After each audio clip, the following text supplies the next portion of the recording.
sonner ici, il ne faut pas faire de bruit, c'est ça? C'est à peu près ça. Voilà, faut surveiller le stress. Faut pas éternuer. Interdit. Happy to welcome you tonight to this panel discussion on sound design, anthropology, and Ecosound. The four panelists, we're going to be, three of them will be introduced in just a moment by George Lewis. I'm going to very briefly introduce him first. But first, I want to thank the co-sponsors of the event, in addition to the Maison Française, the Alliance Program, and Department of Music.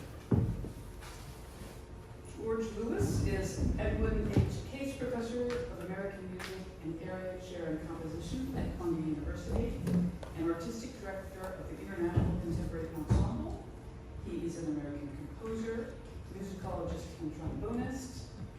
His work has been presented by ensembles worldwide, and his publications include the award-winning A Power Stronger Than Itself, the AACM, and American Experimental Music. And George is also a friend of Maison Française, who lived in France, and will be there next year with the Institute for Ideas and Imagination. So, George, over to you. Thank you, Shannon. I remember the last time, not the last time I was here, but a wonderful time that you organized that big dinner. It wasn't a big dinner, it was kind of intimate lunch with Pierre Boulez. That was extraordinary. It was great. Upstairs, right? So I'm happy to thank you for making this possible for us. And also Manuel Quintana of the Alliance Program. These two, made it possible to bring in the wonderful Frank McKay, who's going to be talking about acoustic ontology. And rather than read the introduction, maybe I'll just go ahead and I'll read the bios of the panelists. It's going to be a pretty straightforward session.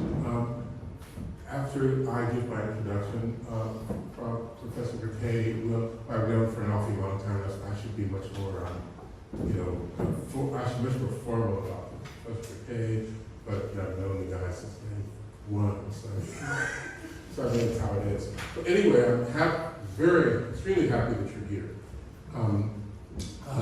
Frank McKay is professor and researcher in computer arts at the University of Paris 1, Panthéon-Sorbonne.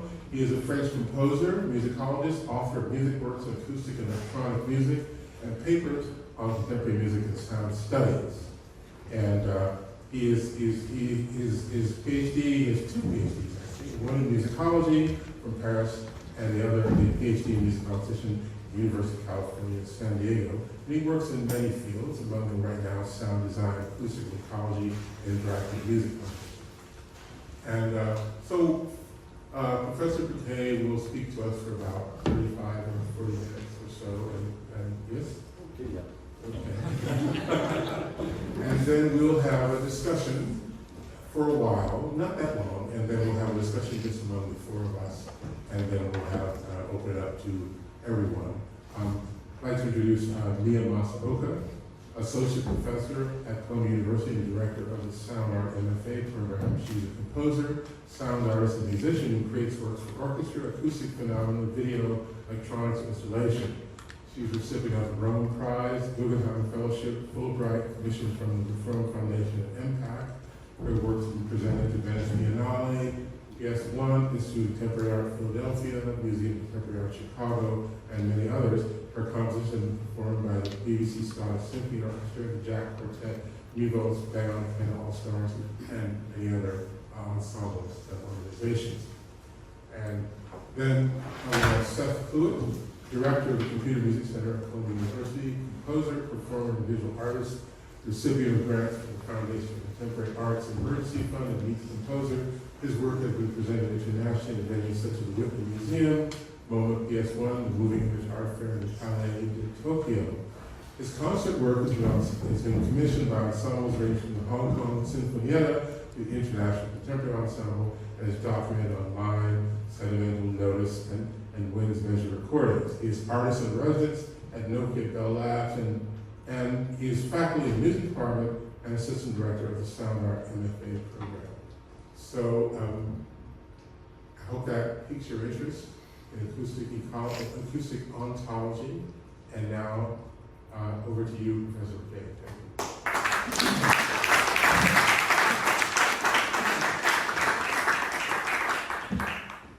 How do I do everyone. So, first and foremost, I would like to thank Columbia University for this invitation to speak with you today and to work with your students, in particular my colleagues, Dr. Emmanuel Canton, the Director of Finance Program, Dr. Shani Pir, Director of the Columbia Maison Française, and my colleagues, George Lewis, Mia Masaoka, and Seth West. So I have to myself, as George said, I am a researcher from Paris University at the Lab Institute called ACT, which stands for Arts, Creations, Theories, and Aesthetics.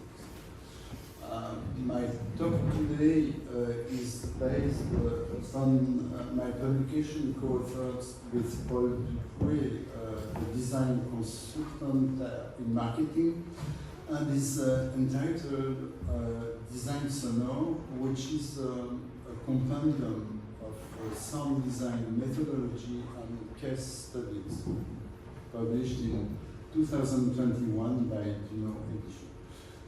This research is ongoing today with different research projects. In order to create a sound identity for the book, I recorded and combined sounds of the four elements: water, earth, fire, and wind. The sound identity recording is 2 seconds long. It's up to you to understand these four elements. Maybe it's because it goes quick. In order to create the field of sound design is increasingly penetrating various economic and societal domains. Two factors are driving this dynamic: professionalization and increasingly sophisticated instrumentation, such as acoustics, sociology, anthropology, marketing, computer science, artificial intelligence, and neurosciences, and a newfound interest from sectors such as leisure, urban planning, telecommunications, cultural and natural heritage management, as well as healthcare and medical equipment, together with the automotive and defense industries. Let us move to an outline for this conference. So, speaking about the introduction, I will speak about these four things. For the researcher, sound design is a multidisciplinary approach. This approach encompasses both design and sound, and both terms are understood in their broadest sense. I point out this aspect because there is a slight difference in between countries about what we do call sound design, especially here in the United States, where it used to be, in fact, terminology for the cinema sound effect and stuff like that, which is not the case, in fact, exactly in Europe now. And it's my point to show this kind of slight difference. I refer, in terms of design and sound, I would refer here to Yves Citon, a Swiss literary theorist, researcher, philosopher, and essayist, and a colleague at Paris University, in his book L'écologie de l'attention, for whom attentional processes are inseparably linked to our valuation processes, which means the way we pay attention to things is closely connected and intertwined with how we value or assess them. In other words, our judgments about the importance of or significance of something are strongly influenced by how much attention we give to it and vice versa. Today, critical theories resonate in studies on sound with new sonic practices such as ecoacoustics, digital sound marketing, and the new sonic order.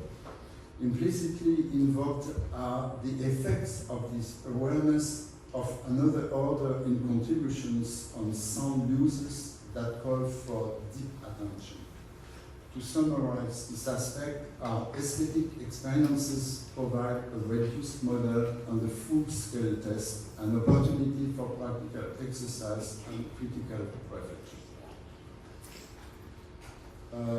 As one can see in the flow chart, on the one hand, design itself integrates various activities that are linked to production.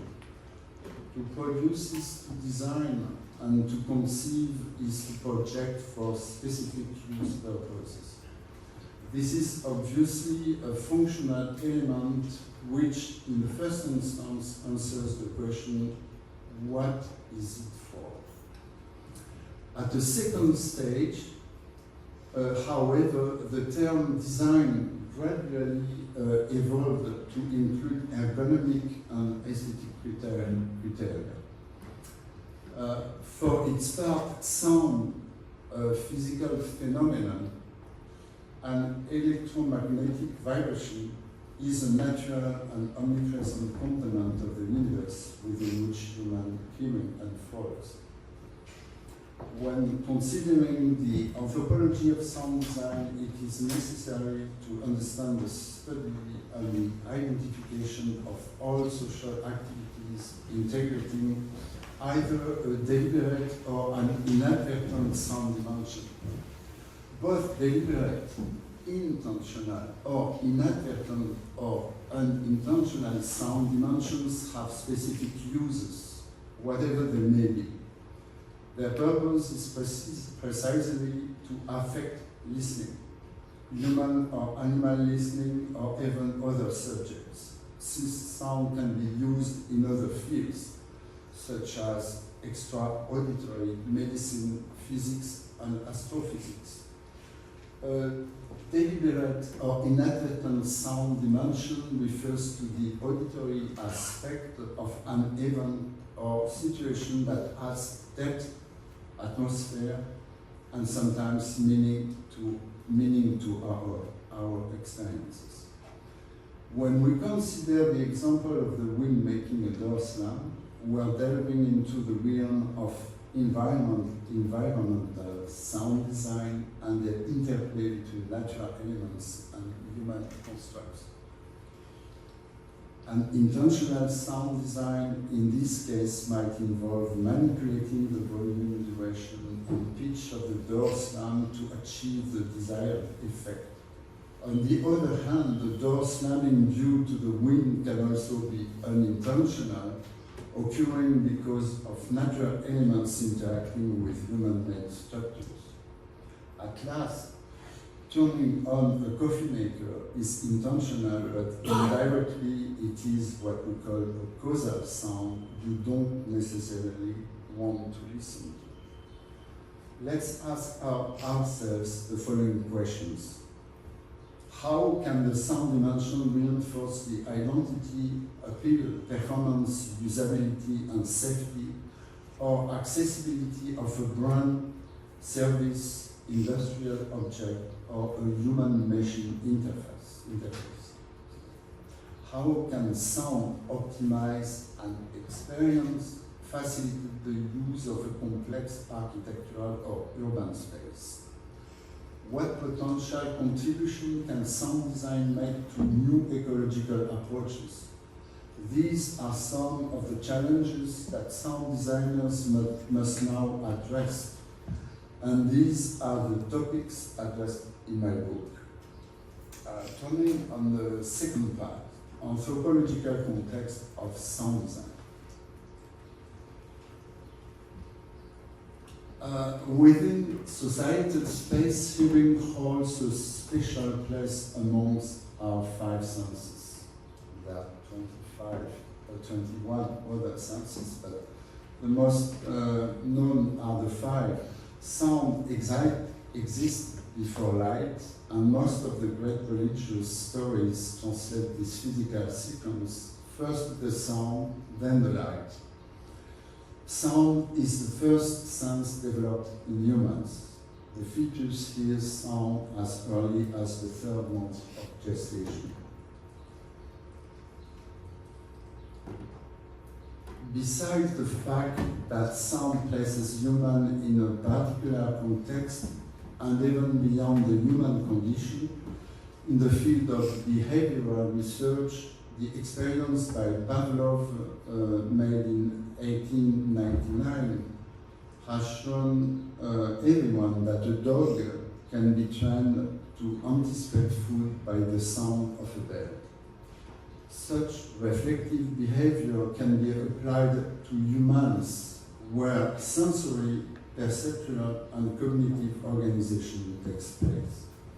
The sphere of influence of sound is thus closely linked to the attractiveness of the hearing principle, which is exercised differently in distinct societies depending on the culture. We thus notice in almost all civilizations in human history similar practices of sound use, more particularly about large societies. Such practices may be sacred, such as prayers sung during religious service. So let's see if it works.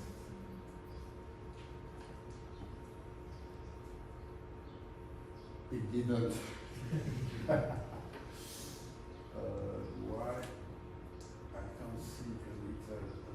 Okay, it's bad. This is the plan.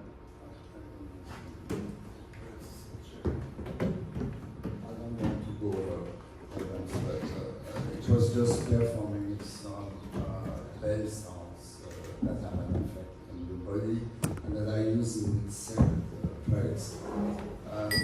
It's very good. It was also to put myself in a better condition to speak. But now let's see if this one works. I'm not so sure. Military practices such as combat training or demonstrations of encouragement, fighting, army marches, and or the sound of weapons, socio-political such as ceremonies, parties, or hunting, or economic sound arrangements that influence our purchasing decisions are all examples of practices of sound use, whether they sound musical or not.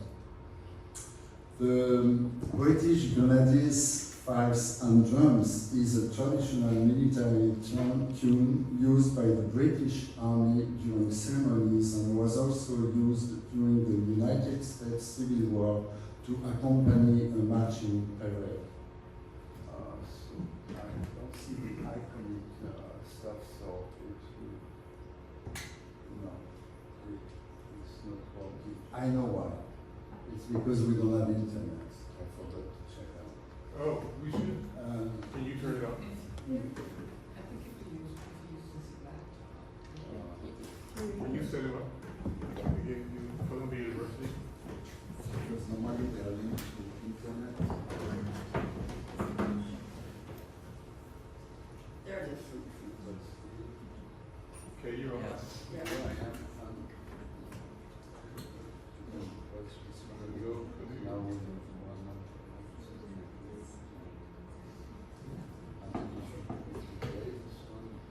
Oh, there's something. There's something here.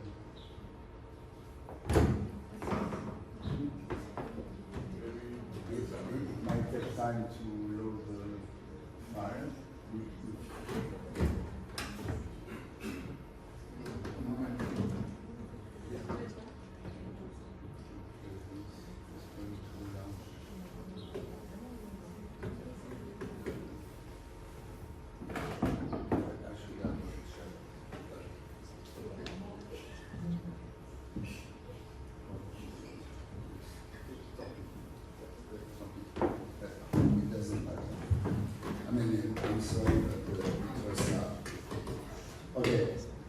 there was a song for George after, which is it used to work, yeah, you just press the button. I think it's my mistake, I should have checked. It worked at the beginning, it's why I did not understand. The first song was okay.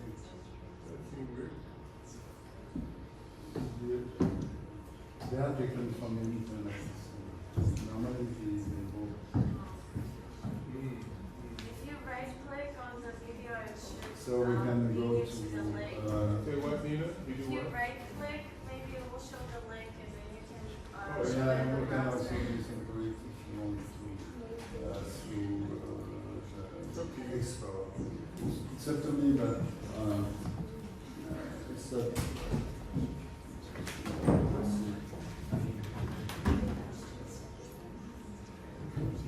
Ah, yeah, very good. Thanks very much. I think it's found.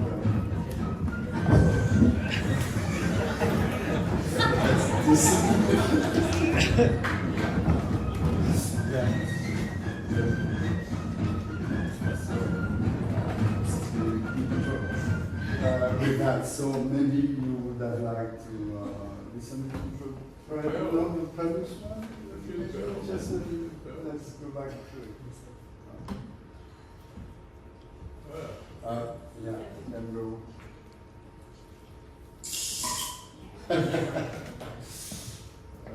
Okay, thanks very much. I'm sorry about that. Did we see this one? Yes. Yeah. Yes. Yeah. Ah, here is the one.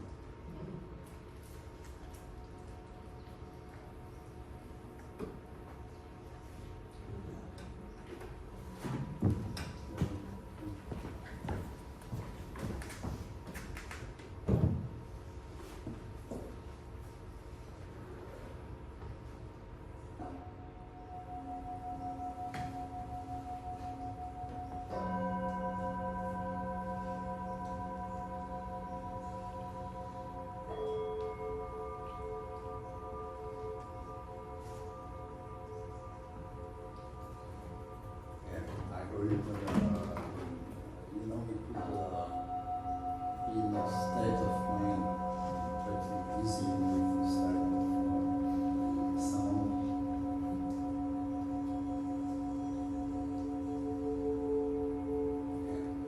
I go a little further. We have seen that, so I go further. That's one.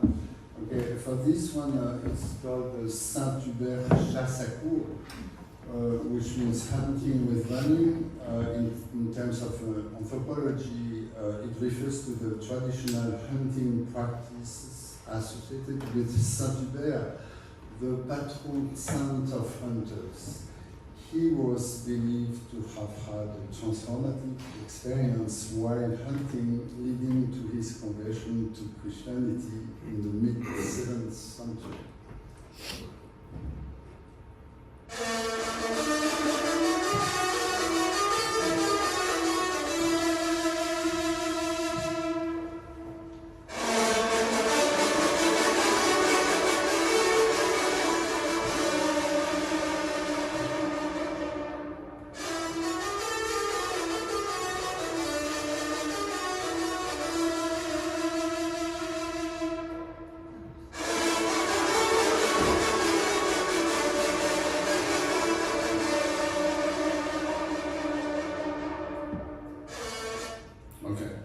So you can imagine that there are examples of anthropological, the functional aspect of this type of sound is evident to serve a specific purpose.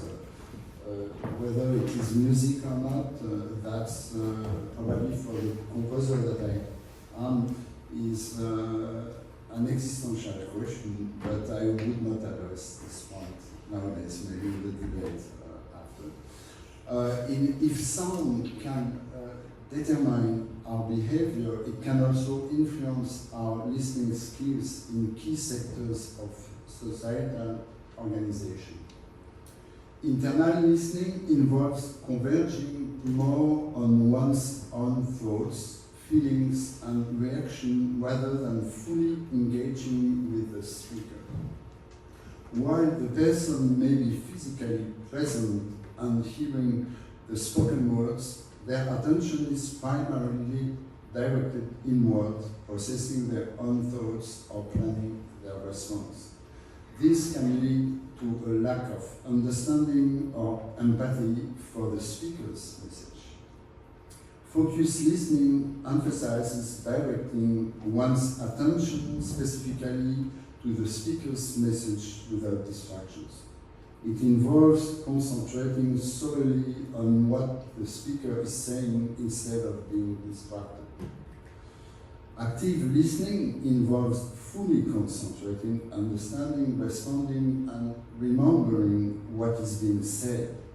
It requires the listener to be fully engaged, often through techniques such as paraphrasing, summarizing, asking clarifying questions, and providing feedback.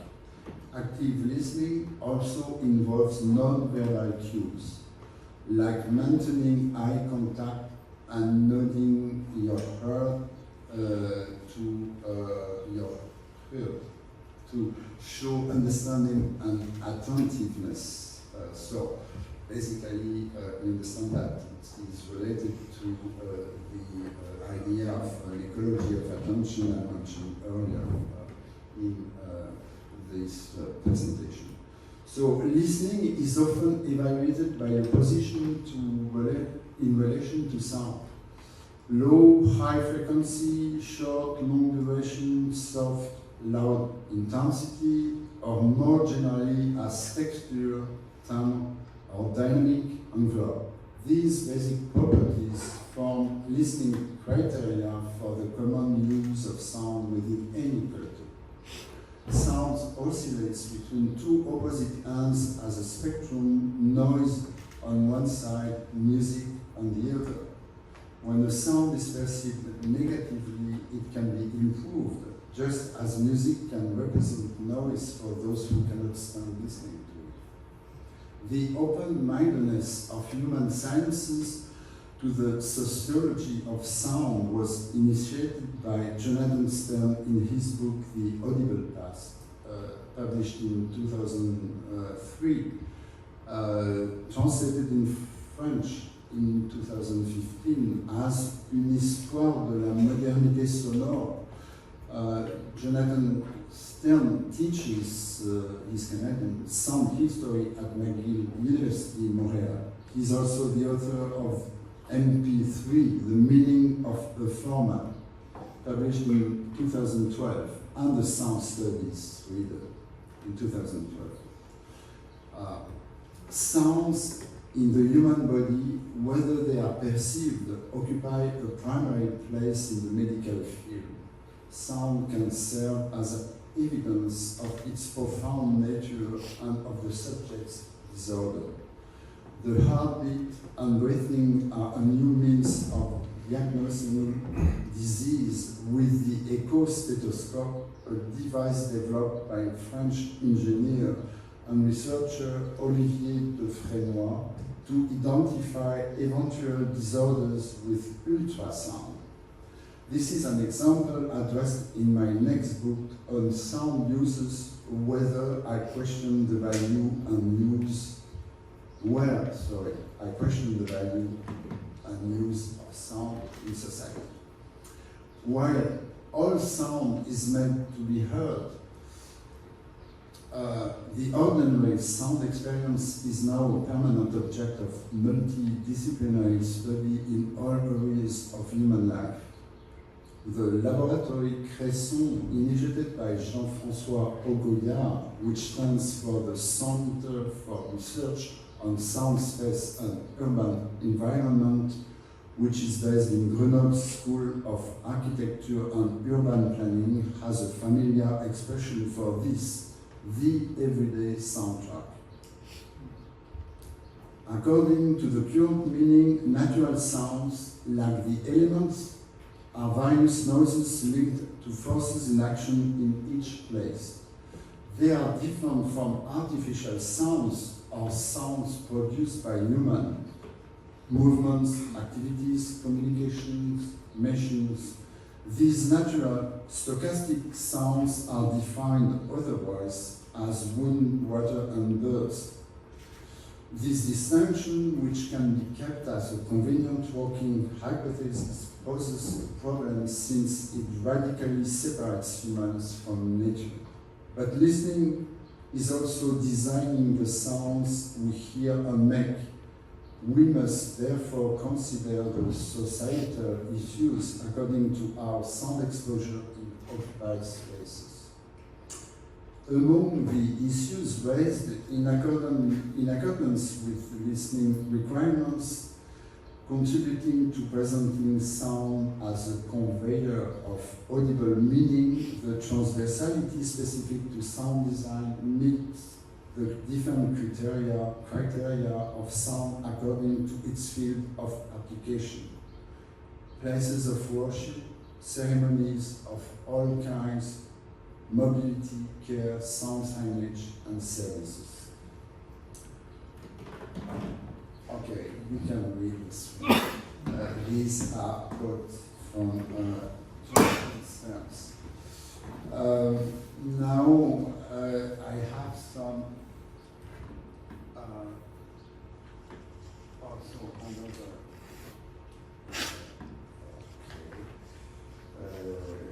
I have some sound examples which are very basic, but so the first would be the famous wind, water, and bird. Sorry, when I didn't hear it.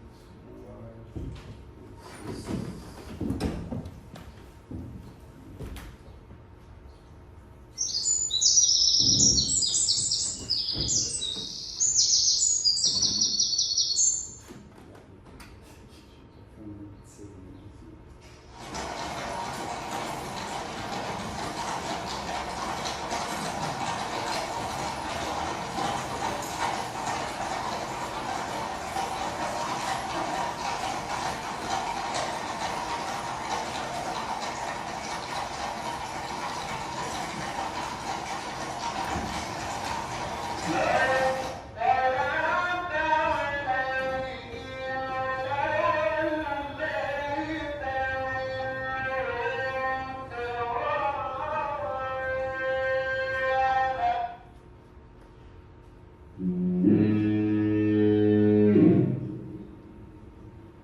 Let's move to the part 3. Sound uses.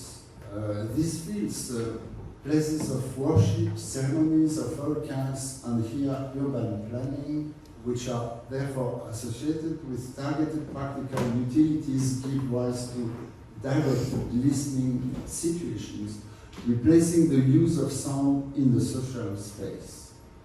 This use of sound can be observed in production artifacts by sound professionals or sound practitioners with diversified professional profiles: engineers, acousticians, urban planners, sociologists, advertisers, therapists, musicians, designers, and consumers.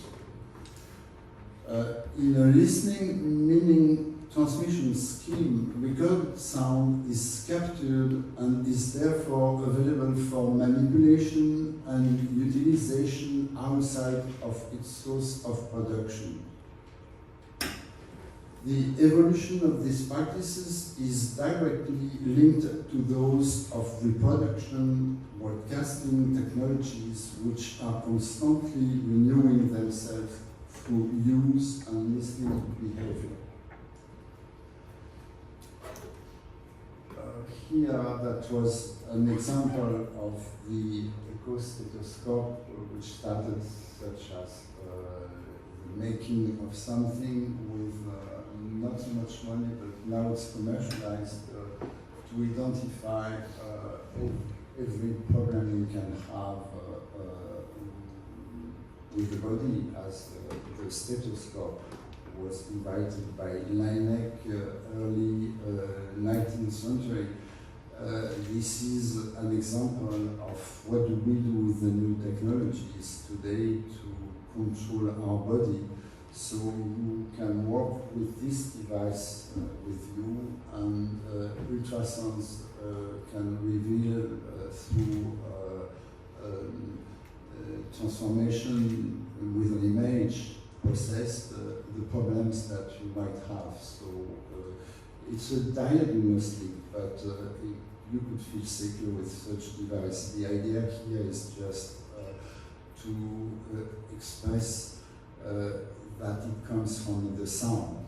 It does not come from the eye, although the eye is giving us the conceptual interpretation of the trouble, if there is a trouble. Now let's move from soundscape to Ecosound. So here we have the famous term I will speak about. Where do I come from myself, and what sound design, who really started to speak scientifically and in terms of ecology, but sound design.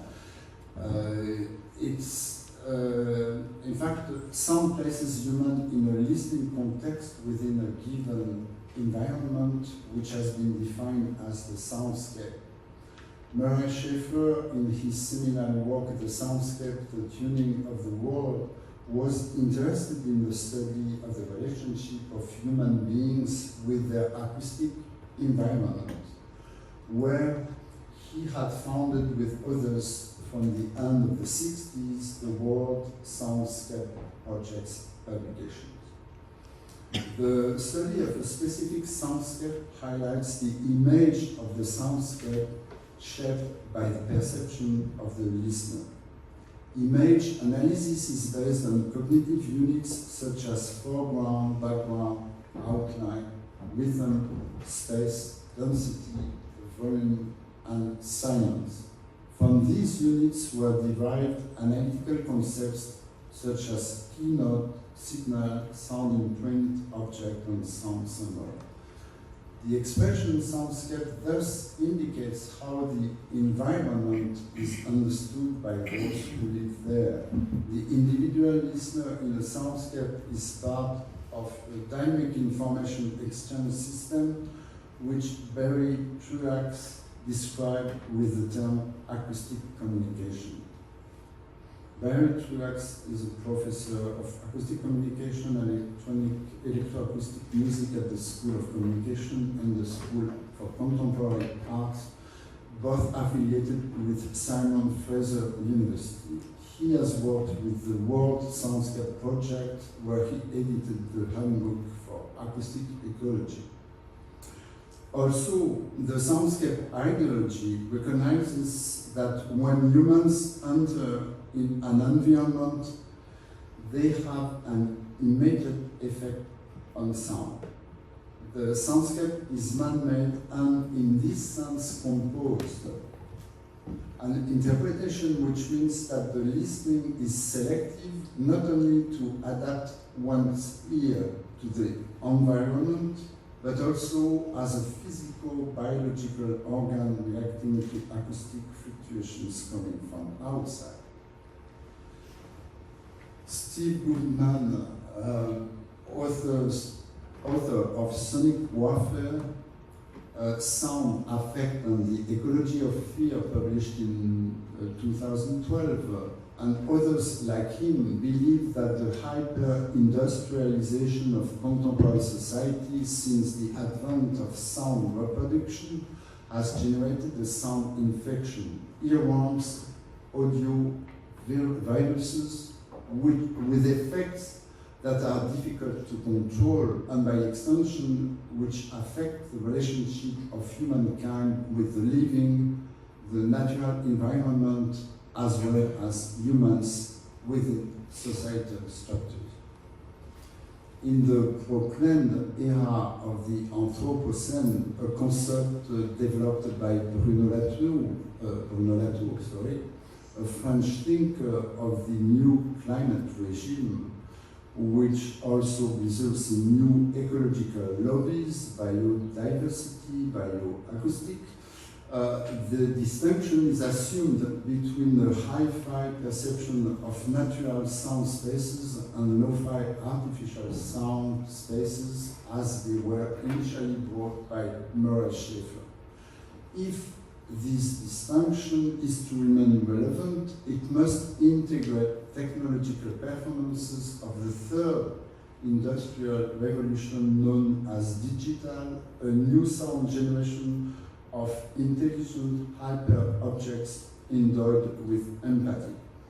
Insofar as these hyper-objects respond interactively to hidden algorithmic principles, often at the expense of their users, it is important to control their effects if we do not want to end up with a society where constant audio streams are crossing through, constituting a form of noise pollution that will necessarily have to be arbitrated.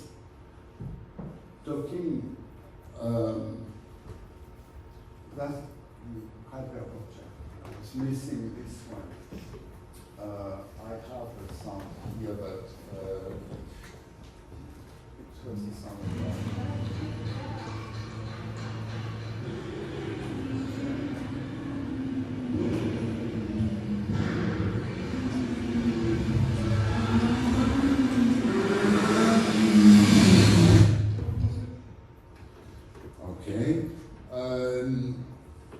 Talking about Ecosound.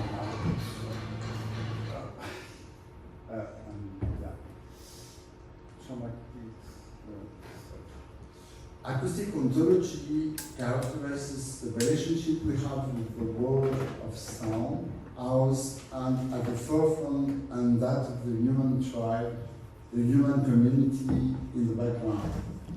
The word Ecosound, a neologism constructed from two terms, ecology and sound, refers to this paradigm. It means the harmonization or ecognosis of sound with the surroundings ecosystem.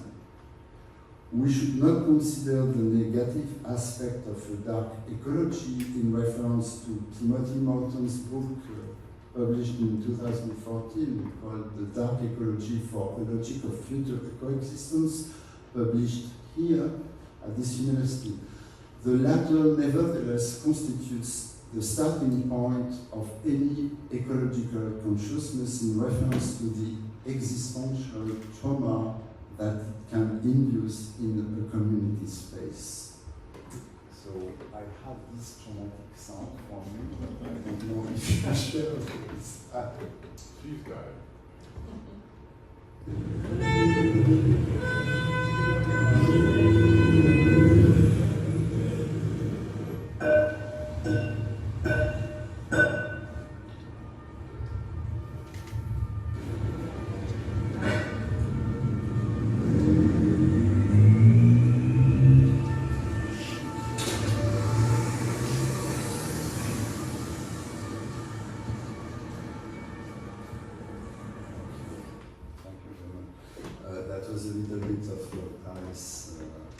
Ambiental environment when you walk from the suburban to my home. Since Schafer and his insights on the question of ecology, sound embraces the acoustic environment through his notion of amenities in the tuning of the world as an entire dimension and within which rethinking structurally, the society must be done in relation to such acoustic reality.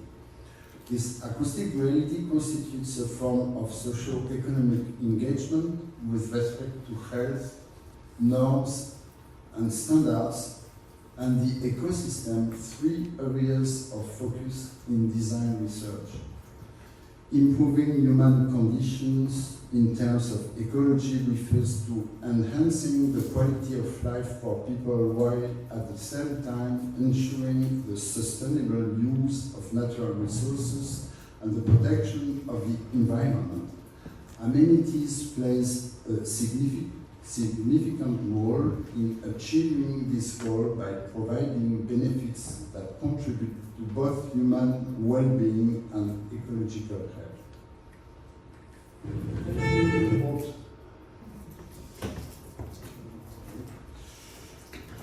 I will go a little faster for this slide. The role of sound design and its actors is therefore to monitor this question of a new sound order, a topic of my next book to be released soon, which we have defined as ecosonic and within which our daily life is organized according to different living spaces, in conformity with existing norms and standards and structural frameworks, as well as others yet to be established. Studies made on open workspaces, for instance, initially created to promote synergy between employees of the same company, have shown that they significantly and paradoxically reduce the performance of the company by generating a quantity of noise pollution, as shown on the screen from europa.eu, with distracting effects leading to trade-offs regarding other advantages of this ecosystem. I have here the sound of the Renault vehicle developed at Vietnam for electric cars. And I mentioned it as an example of Ecosound because it was made by a composer together with industrial. So it's basically a good example for me, at least, of how we can work on the sounds to make them better in our ecosystem. Now, the task is that an Ecosound, in accordance with ecological requirements complying with regulations in force, provided that a solution exists in reference to the tolerance of sound in place in various social practices, can act as an acoustic regulation of the environment for optimal acoustic quality. The management of Ecosound can then take on different aspects: laws, decrees, standards, education, while respecting the diversity of protocols. To conclude, the sound designer's social responsibility, design in the generic sense, can be the influential indicator of the acoustic ecosystem, while human beings plagued by doubts about its ecological condition intends to rethink its future considering the announced disasters. Warmer winters due to climate change is thought to be one of the main reasons why wild parakeets are thriving in Paris in my backyard. In anthropological terms, the architectural paradigm of harmonizing the living space and the ecosystem is also in the ecological dynamics of the human project of living together, where the living ecosystem leads to finding the appropriate tools to produce and to reproduce, even limit the perimeter of our activities, the containment of sound being our collective destiny. Victor Papanek, in his book Design for the Real World, published in 1971, thus emphasizes the social responsibility of the designer in its various aspects. choice of materials, manufacturing methods, recycling, which will become the basis of resilience in eco-friendly material. Today, the interaction between the human social system and the ecosystem leads any design project to responsible action. Environment, product, and sound service must therefore integrate this anthropological paradigm. Sound designers must give substance to sound by recomposing daily listening at the risk of not being understood or accepted by the community and going against the usage courant, a French term that means the common needs. If there must be an eco-design, there must be an Ecosound as the common denominator of sound sustainability. Thanks for your attention.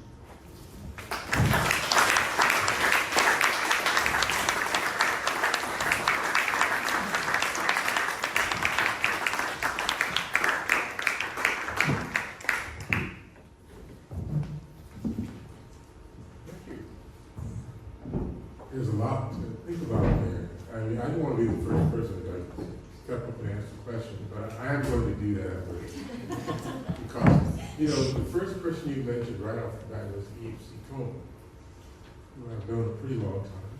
He published his articles on improvisation in our Oxford Handbook, and he gave a talk here quite a few years ago, right at this table, about multimedia. Very interesting.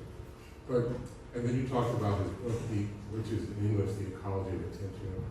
You talked about that. And, you know, because it's Eve, I knew there was going to be a section in this book that talked about improvisation. And he's really into improvised music. And so, sure enough, it was there. And the thing that I found interesting was he talked about this thing about attention as being, what you seem to be describing is like a kind of, well, here's what he was saying. Should we be more attentive to each other and to the environmental challenges that threaten our milieu? So that seems to be, in order to have that attention, I'm wondering why did you talk about attention? Maybe you could just say more about the role of attention in how you think about acoustic ontology or Ecosound. So I came it's rather late, and he published this book, Ecology of Attention, in 2014, and I read the review. He modified, in fact, his what he was saying first by including more the sound approach. So I was kind of struck at the end of the book because I liked the title. And attention is very close, and I don't know how you would say in English, of attente, in attente.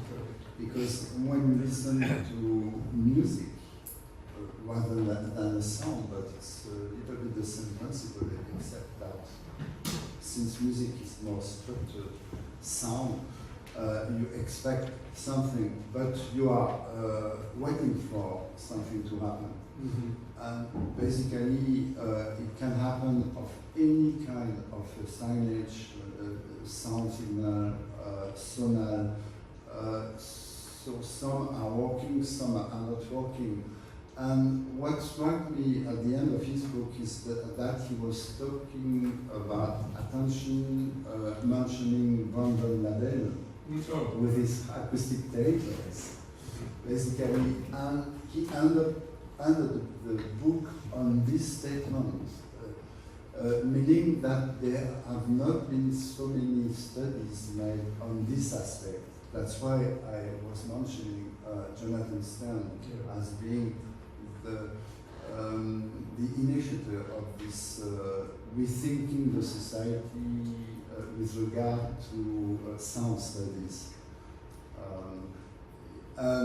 So basically, on one side, the scientific aspect, we are questioning how music and sound are made in terms of how do we put which kind of attention,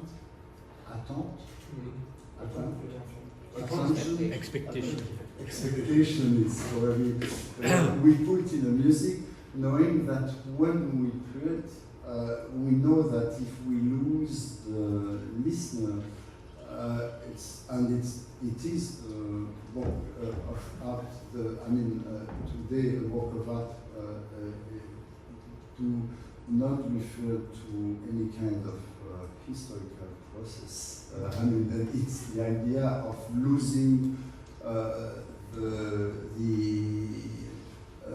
attention, the expectation in some sort of no man's land, whatever happened. And it happens, it's easier to explain it conceptually with visual art than with sound art. Mm-hmm. Sound art will be the expression where we can experience this type of perception more than music.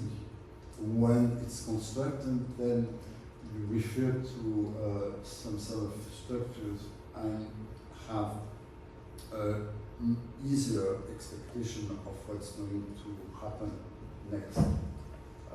It's a time process. I don't know if I answered. No, that was great. That went far beyond what I was thinking. Thank you so much. That was such an interesting, fascinating presentation that covered so much ground in terms of sonic territories, in terms of social responsibility, with noise pollution, and also taking the sound away from the source, and which has such an interesting history, particularly in France, with musique concrète, and separating the sound from how it's originally the sound was created. And of course that is such a rich area to dive into in terms of, from a sound art perspective, for example, sound is a material to create, to sculpt pieces, whether it's in a sound spatial situation or in a editing situation of cutting up sound in tiny, small chunks, for example. But I do have a couple of questions. I think one would be, in sound departments, we're becoming very quite obsessed with this idea of synthesizing, and you alluded to this, of an experience, of a spatial experience. For example, wave field synthesis I worked on and off for a few years at MPAC, developing with engineers, programmers, this relationship of 300 speakers and how a sound would move in a particular space. And then I talked to the developer and the inventor of that particular system and about the future of these things. And one thing he was said is it's being dumbed down or reduced for movie theaters. And I think he also spoke about that also in your talk. And then I think it was interesting, you also said how their sound design means different things in different countries. It means one thing in the United States. It has a whole other kind of significance and perhaps more respect in Europe because it involves these ideas of spatialization, sound diffusion in different speakers, the quality of the spectral ability and frequencies of speakers to be able to diffuse particular frequencies, and so there's it's a different kind of field almost of sound design in Europe. But I guess my question would be, there's a very interesting relationship to the needs of industry as it's being described, and I think it's interesting to think about. You mentioned the cars and and that kind of thing. And on the one hand, sound is a material; it can be used for positive purposes in society, and also the LRAD, which can be used as a military weapon, which uses frequencies to kill people or make them deaf, etc. Or the kinds of things of sound in the oceans, which are harming dolphins and whales, and marine animals that have a very developed sense of auditory communication with each other, and those kinds of detrimental effects of the sounds of ships and industry, etc. But how there's so much here. It's such a rich area to discuss, and how do you yourself, as a composer, as a sound artist, how do you, and as an author, feel about distinguishing these various areas from the social, the more intimate relationship with the sound, how you demonstrated today? He was very kind and spoke to my class this morning, which was a fantastic talk, and showed how you took very intimate, smaller details of sound. But it's such a vast area, and I'm wondering how you put that all together, integrate it into kind of a gestalt of your oeuvre and how your approach. Okay. Thank you for what you just said. It's more like a personal questions on this. As an author, I would see the new century. It's not me who says that, but as the century of sound, it's someone who lives in New York, which is called Michael Mendel, who is the entrepreneur leading an enterprise on sound design called the Cesium Song, and he himself his enterprise is based upon developing sound bonding for enterprises for different purpose for Macs, you know. And so I mentioned him because the aesthetic, there is an aesthetic in the sound that he's developing for this purpose of sound design. For example, he's the one who has created this emblematic sound for the railway station, da da da da, with the voice, which is performed 400,000 times every day. And that one of the people leading guitarists has used for one of his music. He based one of his albums on this song. So himself expressed these ideas that in the unconscious of French people, it's like an anthem. It's like, you know, very specific sound that everybody know, and that tells a story. It could be vacation, it could be work, it could be something else. But in terms of anthropology, I think it's really interesting because he thinks himself that this century would be the century of sound if we imagine, accept the idea that the 20th century was basically the century of image, but we don't have to be binary. To express this idea, what is interesting is that as an author, I am interested into doing a project with the Institute of the Brain to understand what the people that, which kind of, you mentioned frequencies, for sure, I perform this Tibetan voice that have an impact on the body by vibrating even on the bones. But music can also bring this sort of emotional dimension to the body, and there are a lot of studies to show, but they are qualitative studies so far, how people are influenced by the sound of sonage, you know, which is the identity of a mark, for example, and they would buy and they would feel secure. But that was also the idea of developed by Barry Truax, Bernie Krause, and all these people from Canada that did study acoustic communications. But this is a very interesting aspect of the new sound order, and I think that there aren't so many studies made upon the brain functioning with regard to such sequences. So I have a project now that I'm developing with some scientific to do how do you call this, study the brain with imagery processing. So the idea is not for marketing purpose, but it could serve, in fact, many enterprises to bring more clients to their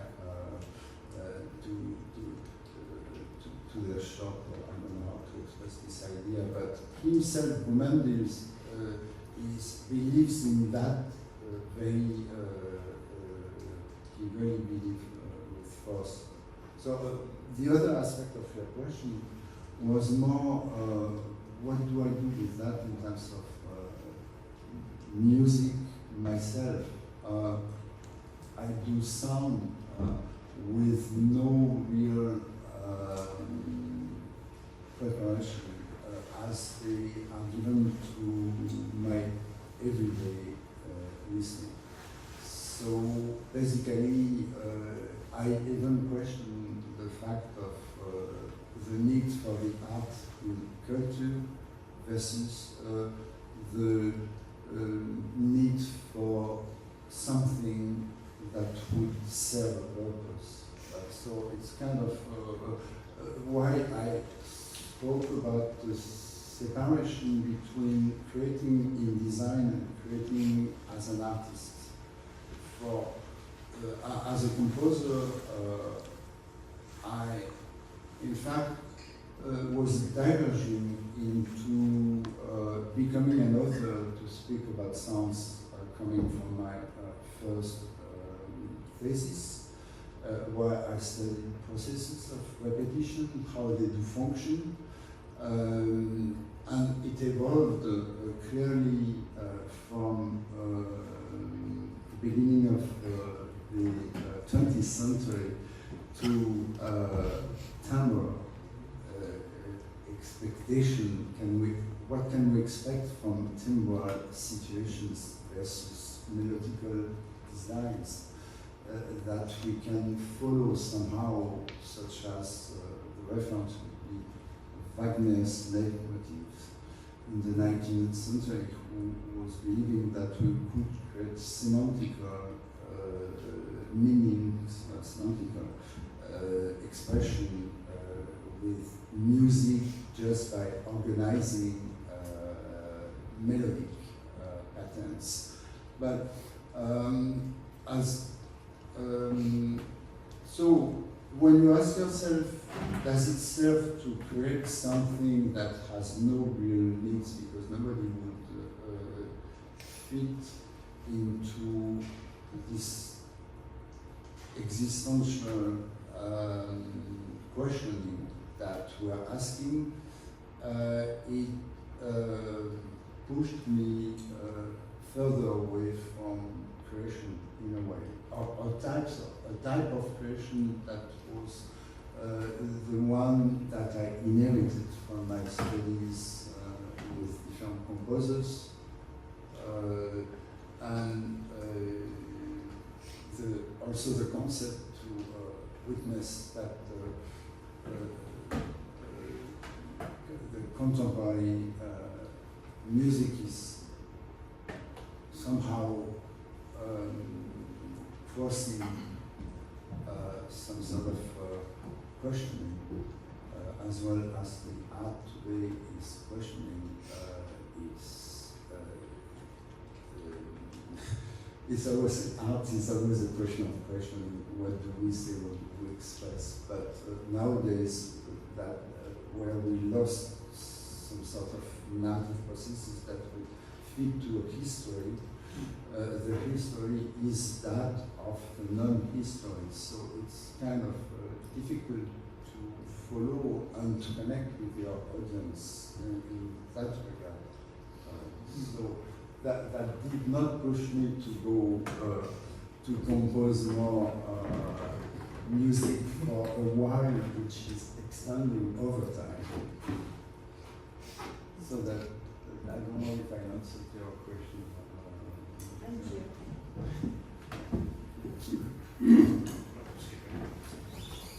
Sound design.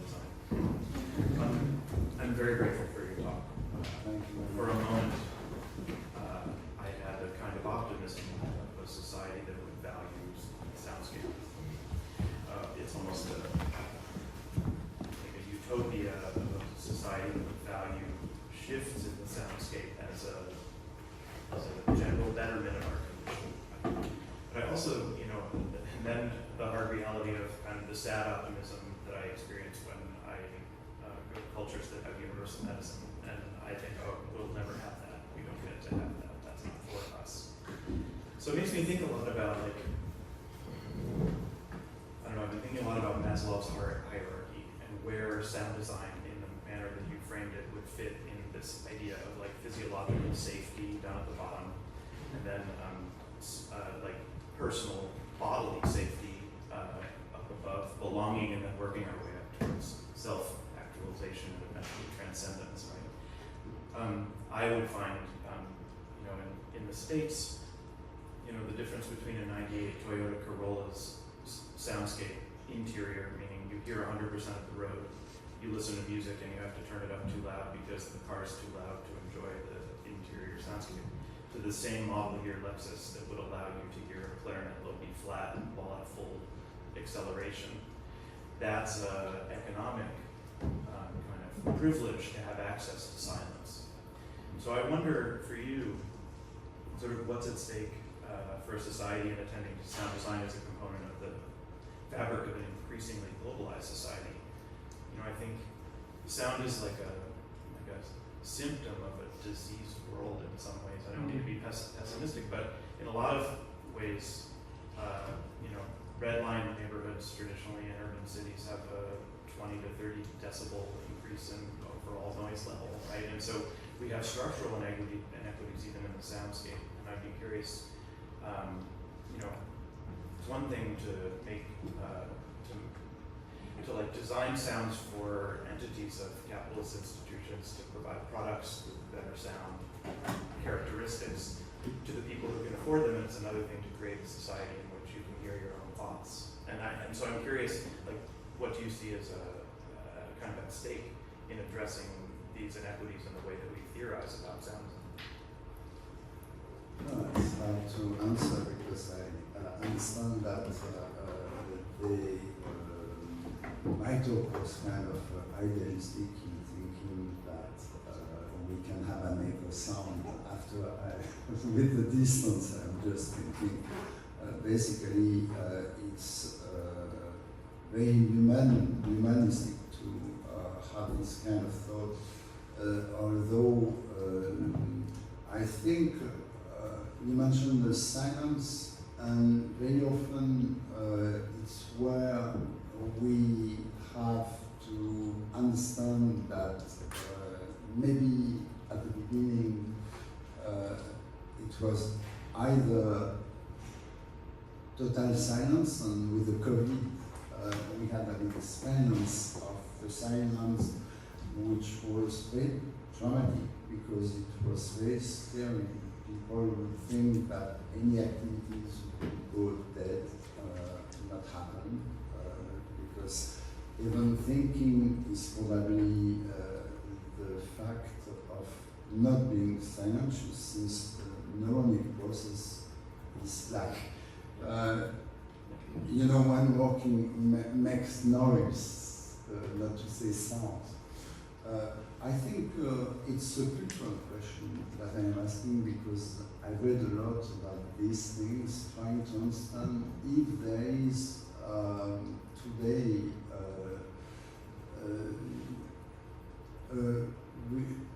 possibility to rethink the sound. It's because it's really a medium in art, but not only in art, in the everyday life, that we have not really developed. And thanks to Jonathan Stern, and before to Murray Schafer, to have put back into questions this aspect of our perception. I also say that because I am teaching myself in a visual art school where transmedia is important, and George spoke also about mediation in art is always, sound has always its place. And in my school, I am the only, in fact, musician and people engaged to make the people aware that this is an important question to drive the perception towards an objective. You cannot, and there is this big book, Sound as a Medium in Art, published by the Stuttgart Foundation, which is very interesting because it's both sound art book which tell where do we come from to be aware that sound has not been considered at its just value in art, being in fact overshadowed by music. And we understood that from Cage, that John Cage, that we have to think of sound not in terms of music, but in terms of social organization. As economical, as you mentioned, for sure, when a sound allows you to spend more money, for sure, you want to be part of the game, either as a conceptor or the entrepreneur, the one who decides and who wants to sell his work. So basically, I was idealistic in terms of echo sound, but I do believe that we should think of a better acoustic ecosystem. Anyway, the sounds that I performed, that I played, I say performed, but sound for me is to be performed rather than played, are for me early sounds that should make us aware of what to do to avoid this. And now we have like radars to measure the sound of the cars and the motorcycles in suburb, because sound can really have dramatic. The screen that I showed in the 30th, when you see that 10,000 people are dying from sounds, it reminds me that there was here in New York this James Murphy post-punk musician who couldn't bear the sound of the subway and imagined the subway symphony by proposing a sound a new sound that you can put, and that you can put in the when you put your tickets in the compositeur, how would I say that, turnstile? Yeah, exactly. So imagine a sound of chimes that would be performed by all the muses that put at 5 in the evening. So he would imagine a symphony rather than this very high pitch which causes damage for the health. So he got, after 10 years of fighting, the warranty from the medical responsibles that say, yes, it does provoke stress to the people using every day. Your idea is good, but after I think his project was not, did not go through because I didn't hear that and I did not. Well, how would you feel? What do y'all have to say? Anybody got any questions? Oh, here we go, right there. I have kind of a two-part question. Oh, I got a mic. Okay. Hello.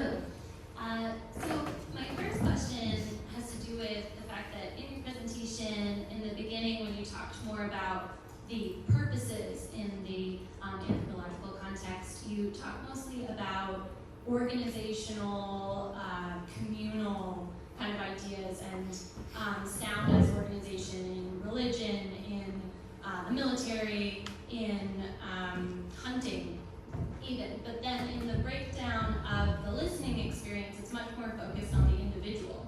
So I was wondering, as we discussed the designer's responsibility and this idea of social purpose comes up, are we always supposed to be focusing on organizational, even sort of power issues? Is that kind of defining the purpose?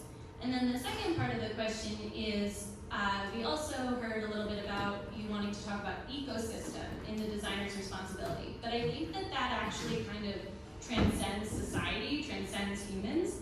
So do you think that the designer's responsibility has to stay within the anthropocentric, like, human world, or do you think that also the sound designer has the responsibility to kind of take in the environment and sound in the environment and how it's affecting like some of the animals that were mentioned as part of the ecosystem, which comes back and affects humans in the end?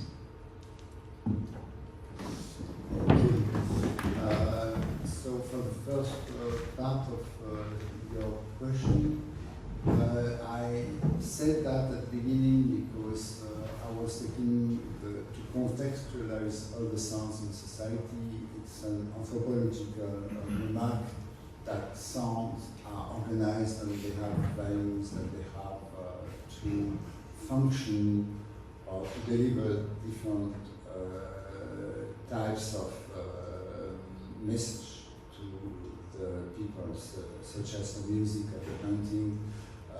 And you mentioned for sure the music, the negative aspect of the design, which is to build up amps that do kill through the ears. We could build up some bombs, acoustic bombs are more lethal than anything. So this anthropological aspect is different according to different cultures, for sure. It's very once more idealistic to think this way. But I think since we are living all together and we are more, there are more persons and we have like climate traumatic problems that we have to face, we can also face them in terms of sound organization within the system we live in. To answer the second question about the designer's responsibility, this is a very, it reminds me of Jean-Paul Sartre. To be engaged into something means to exist for the others. So in sociological terms it means that, and Citon mentions that in his ecology of attention. The attention is just, you pay attention to someone who speaks, so that means that he exists also for you, but you exist also for him. Mm-hmm. So this is sort of exchange. Sound, since we cannot avoid sound, we can close our eyes, but sound is like a vibration, as I said, the first vibration, which we experience in life even before being born.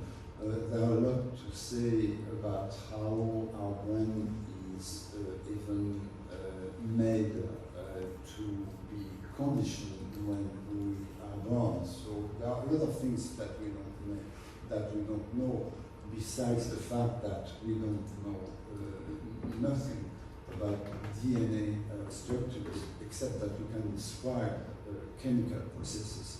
But in terms of hearing, I think there is some sort of strategies that are used by humans in society that sometimes are used against us, that work against natural perceptions.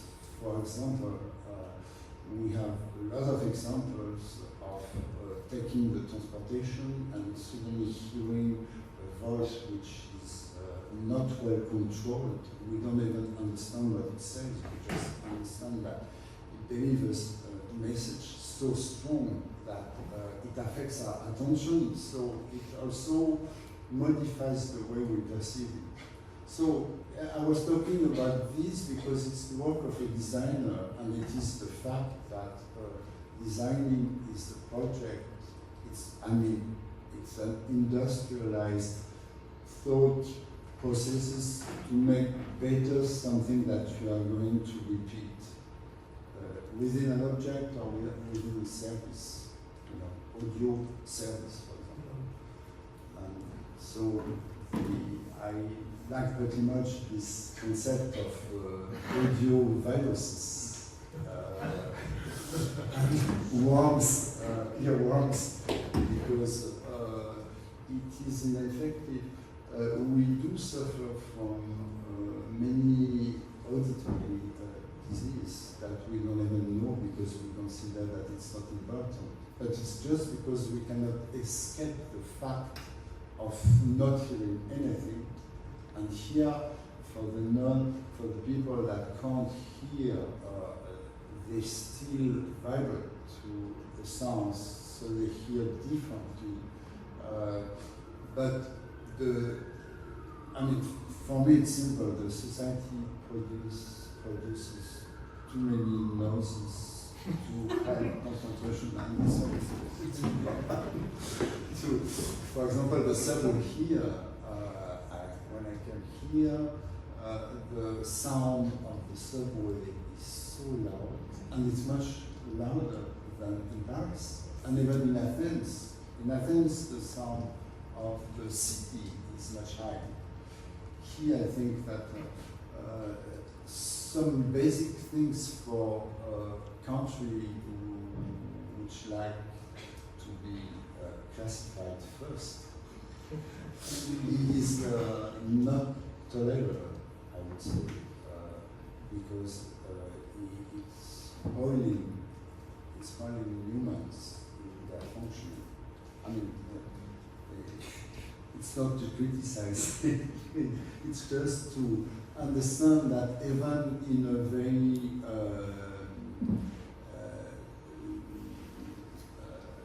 I would say advanced society, this problem is not taken into consideration seriously. Yes, here you go. Thank you for your provocative talk. I'm still thinking about a bunch of things. I have a question. Let me see if I can come to one. I have two little comments.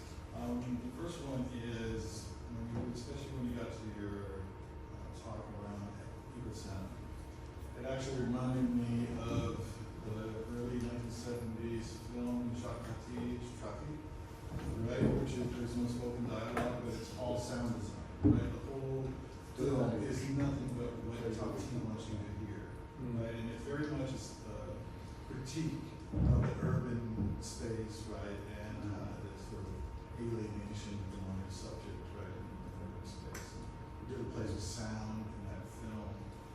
So clearly that's just something that I thought of. I also thought of photographs, 18th century print, being a raging musician, where there's a musician that's trying to compose a practice and is disturbed by all the noise outside his window.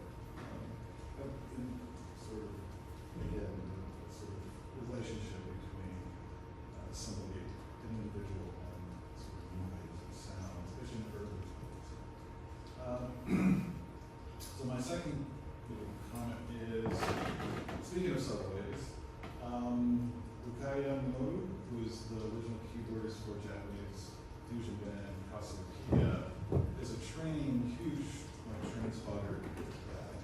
And he got hired by Tokyo Subway System. Speaking of a nice, quiet, clean, safe subway system, he got hired to do the little station sounds, right? And so for over about 200 of the stations within that system, he's actually done the sounds for it, right? And he plays with 7 seconds of sound. He talks about it. And he's very careful. He tries to sort of match the sound to sort of the history of the area. And he has this one of the lines, I forget which one it is, that if you start with the line, and you follow that line the whole time, it's a full song that's associated with that area, right? But each station has a complete sort of phrase, so it feels complete, even if, I don't know how many people would do that, right? But I guess my question would be, is that then a kind of solution or kind of localization of your idea of Ecosound? Of really being sort of cognizant of the history of space, right? And then trying to address it through these subway sort of station signals. Yeah, I think it's an example. It's a very good example. There are many examples like that, and yes, the Ecosound would resemble this sort of processed hearing through times within some sort of used objects or services. Yes, I do think.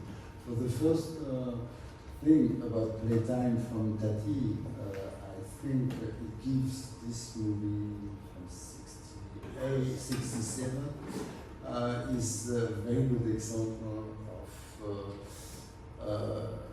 rather it's a critique of modernity in the same times, as objects are arriving on the stage.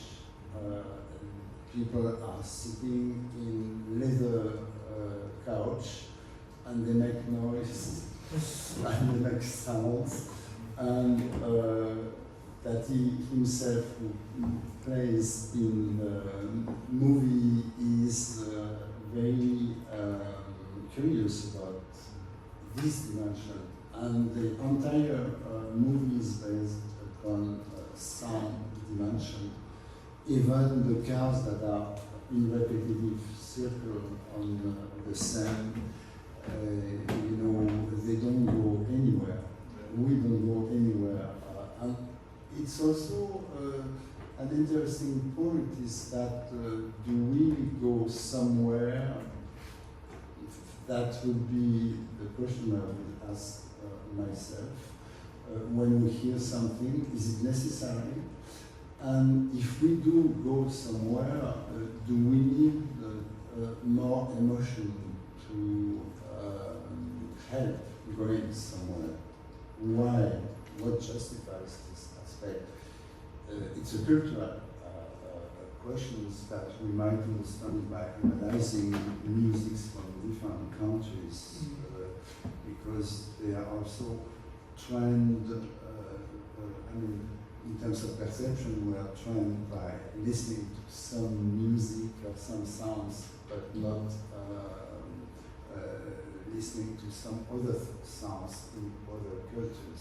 So that's also, it brings to forth the important aspect that there should be imagination anyway. I was thinking about this same thing, different movie, Tati's Playtime, where they're at the convention hall and there's someone selling a door that you can slam in golden silence, and the demonstration is totally underwhelming. The guy goes, "Let me show you," and there's nothing, just emptiness. And that idea of a product embodying nothing as a way to shift, it's an interesting model for something. There's a question. Hello. I was wondering if you would consider our access to highly personalized and curated sound at the touch of a button, another traumatic sound that we have? Like, would that fall under your category of traumatic sound? Which kind of So, like, I can listen to whatever music I want instantly, watch whatever podcasts. All of us have that capability. Is that traumatic to us? Yeah, there's some sort of sound alienation in these audio streams that we do consume with whatever, phones, for example.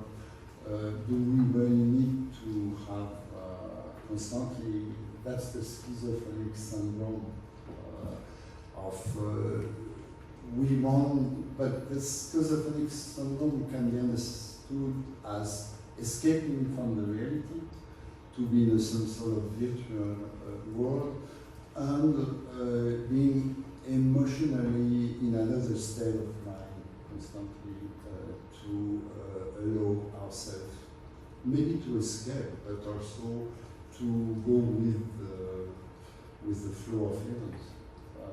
But it can be, yes, it can be a form of manipulation, as well as social network is one in terms of transcommunication at different levels. Well, one more. And then, who knows what will happen? One more. Do you want to ask both your questions? We have, okay, well, let's, go ahead and then we'll have her, and we do have to stop. But sorry, because it's getting really heating up now. So, let's start. I wonder of this wide category of sound, and I think it's not clear to me like what is specific, because it's very clear like it's all about intensity as a parameter, and of course high pitch, but at intensity levels, all that causes harm, or as I understand is intensity amplitude in sound. So my question is how these parameters that our scientific instruments use to have measurements of how we are affected are exerting an aesthetical agency in the way we understand certain categories that are related to the sound in this open category. So, for example, like saturation or distortion could be not necessarily harmful, but okay, can I raise my question? For example, in an object, let's say this chair, we have like first a functional design, and then starts to have layers of aesthetics that still have the function, but it obeys to certain frame that understand that how that could happen in sound design, since it's new that the code says it's not a central topic yet. Sound in phenomenology, psychoanalysis, and overall in the construction, how we read that text that could be the sound as a broad category. Yeah, I think you are mentioning the affordance yes. definition of an object or service which produces the sound it's meaningful for, versus how can we add to it some sort of emotional dimension or sensitive power so we can play with it. So maybe artificial intelligence will help us designing this kind of objects and services nowadays that we can, trust is a big word, but I don't know if it answers the question, but I don't know. I understand the question as an aesthetic question about which kind of values would fit the best with this sort of sound that do produce an object or a service, or it is produced by a service. How can we improve it, basically? I think we should have the choice of doing whatever sound we would like to do with it, but it will be related to its format and its material, you know, because plastic does not resonate the same way as metal, for example. So for myself, I take all the objects as pure instruments, you know, to move away from musical conditioning. I don't know if I answered your question. Bonsoir, good evening. I just wanted to expand on the healing properties of vibrations. So I believe that we have many biorhythms in the body which vibrate together, and then when we include other instruments that have certain frequencies, heard frequencies or unheard frequencies, I think there's a case to make for some sort of medicinal aspect of music, and maybe that could be something that should be talked about more, or maybe developed more by musicians and some sound artists. That could be outside of the realm of art and included within the realm of Ecosound, maybe in city or even just in an educational environment. So just to have a place where the vibrations are so that it either reduces anxiety or does something to the body. Do you think that's something we could argue for? Yes, for sure. I'm not so telling you the truth. I don't know how we could apply it. After that's the problematic of the Ecosound, for which place at what time do we need this sort of additive signal value to it to make acoustic ecosystem better than they are. It's the whole problem of the values that we do attribute to things and how we do organize societal ritual activities in a society, and it depends, as I said before, on the group, on the tribe, on the religion, and on the countries. For sure, I don't think that's why it's also idealistic. There are so many different variations in the cultural flow that it's difficult to decide what would be the best. But I think it's every time when you read the acoustic territories from London label, you understand that we all have a different perception of sound because we are listening attentively differently. It's why it's difficult. But what is not good is to become sick because of noise pollution. It's where we can improve. Well, I'd like to thank all of you for coming. I'd like to thank you, Eva, being a super helpful tech person. I'd also like to thank Emmanuel Catan of the Alliance program and Shani Pierre of the Maison Française for welcoming us. And I'd like to thank our panelists, Seth Cluett, Mimas Alka, and thank you, Professor Frank McCain, for this illuminating evening. Thank you very much.